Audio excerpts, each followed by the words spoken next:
Un agriculteur peut-il être aussi solidaire? Effectivement, aujourd'hui, il faut bien comprendre qu'il faut trouver des solutions aussi pour s'entraider. Luc Smessert, bonjour.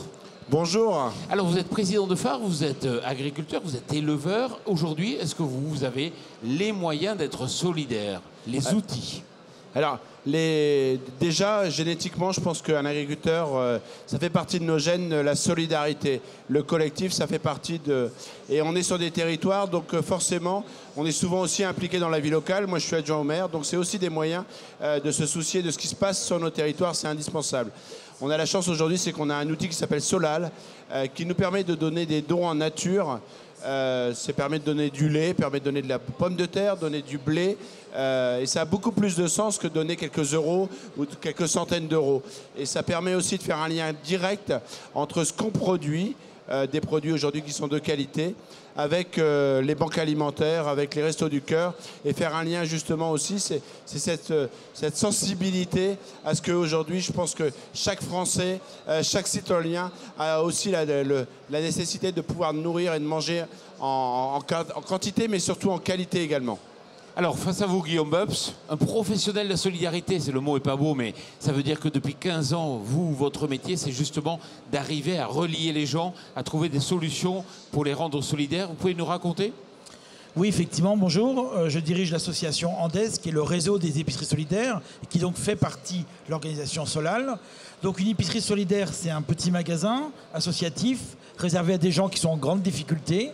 Ils font leurs courses, ils vont chercher des produits de qualité, monsieur a raison, et ils vont s'acquitter d'une légère participation financière, en gros 20% du prix réel, pour rester dans une dynamique économique et ne pas être assistés.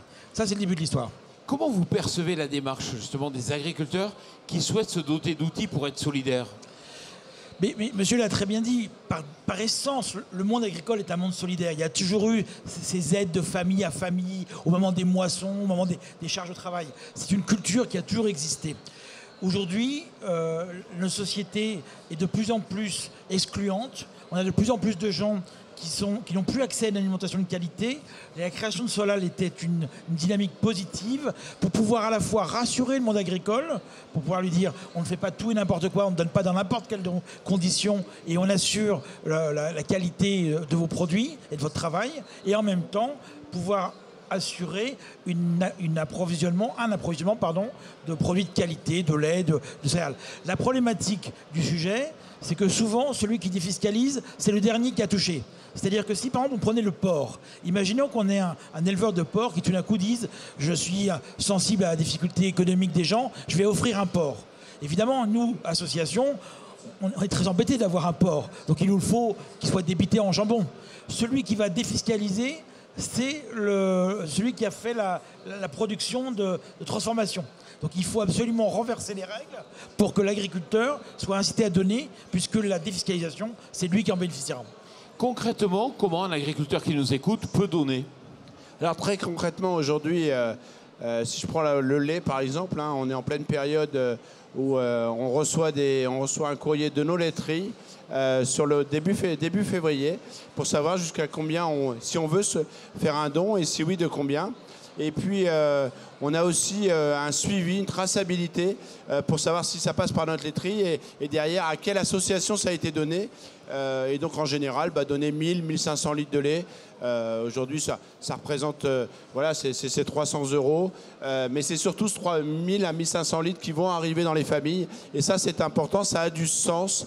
Et puis, nous, on y trouve aussi l'intérêt, c'est aussi de reconnecter toutes les personnes, toute la société à la réalité de ce qu'est une exploitation, de montrer que pour faire une brique de lait, il faut que la vache elle ait un veau. Donc c'est aussi réexpliquer notre métier, et ça c'est important.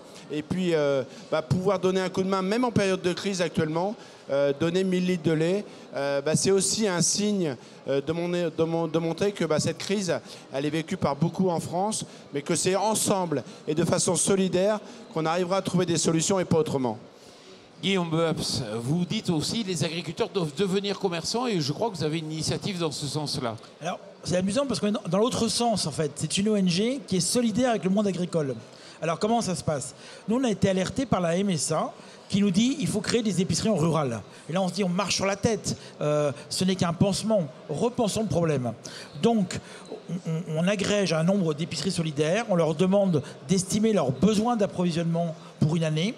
Et après, grâce à un partenariat assez original avec la FNSEA, la Confédération paysanne, la Chambre d'agriculture, la MSA qui identifie ces petits producteurs, on leur demande de se mettre ensemble pour produire la production nécessaire. Alors, ils sont en grande difficulté, donc on leur assure le volume, on leur assure la commercialisation et surtout on définit en amont le juste prix auquel ils doivent être payés et sans variation saisonnière. Et là, c'est là qu'est le truc fou. C'est qu'on a des agriculteurs qui sont incapables, ceux-là bien sûr, hein, c'est pas une généralité, sont incapables d'identifier le coût de leur production. Donc leur premier argument, c'est de dire oui, mais la grande distribution, c'est des méchants. Non, c'est pas ça, c'est combien tu estimes le travail d'un kilo de carottes. Et une fois qu'ils ont fait ça, pendant 3 ans, on les a remis debout, on a redonné de l'estime de soi, ça a été entièrement financé par le pouvoir public, et au bout de 3 ans, ils n'ont plus besoin de nous, ils sortent du dispositif, et nous, on ne fait que les accompagner pour la partie commercialisation vers le secteur marchand. Luc Smessart, j'ai une question. Vous êtes ambassadeur Agri demain, ça signifie quoi? Alors, je vais simplement réagir déjà sur ce qui a été dit. Allez-y. Je veux simplement mettre un petit bémol, il n'y a pas de petits et de gros producteurs. Il y a une richesse en France, c'est la diversité de la France et ça c'est important. Par contre, ce que vous avez dit est important, c'est que connaître ses coûts de production. Ce que vous avez fait, ça a permis, et je pense qu'il faut aujourd'hui que les agriculteurs connaissent leurs coûts de production, contractualiser, s'engager sur une durée. Parce que même nous les premiers, des fois on est un peu frileux, mais je pense qu'il faut savoir que les arbres ça ne monte pas au ciel et de pouvoir justement garantir des marges, ça permet de se rémunérer et ça c'est important. Alors hashtag AgriDemain, merci de me donner la parole par rapport à ça. C'est justement, et le bracelet que je porte le signifie, c'est que je fais partie de ces personnes qui ont aujourd'hui ont poussé un peu la porte en se disant il faut montrer la réalité de ce qu'est les exploitations.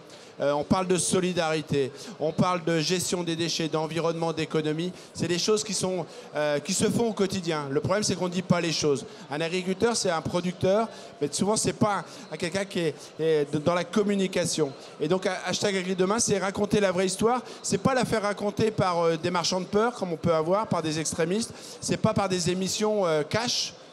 Et je ne fais pas de jeu de mots, c'est des émissions qui des fois sont où on surfe justement sur le mal-être des animaux. Moi, j'ai qu'un intérêt en tant qu'éleveur, c'est d'avoir des animaux en bonne santé et mon portefeuille s'en portera mieux. Donc vis-à-vis de l'environnement, quand je produis du blé, quand je produis des grandes cultures, j'ai tout intérêt à bien nourrir mes plantes, à les soigner le mieux possible.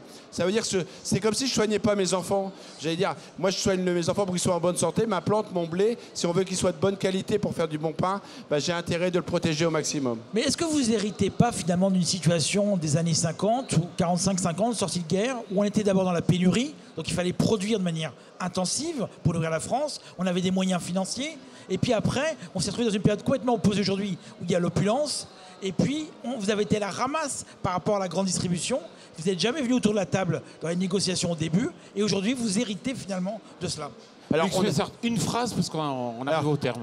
Très clairement, on a certainement raté une grosse étape, c'était justement l'aval et la création de valeur. Parce que c'est bien cette création de valeur qui fera que demain, on maintiendra un maximum d'agriculteurs et puis qui garderont ces gènes de solidarité, de soutien et de vie sur nos territoires. Luc Smessart, Guillaume Babs, merci beaucoup et puis merci à vous.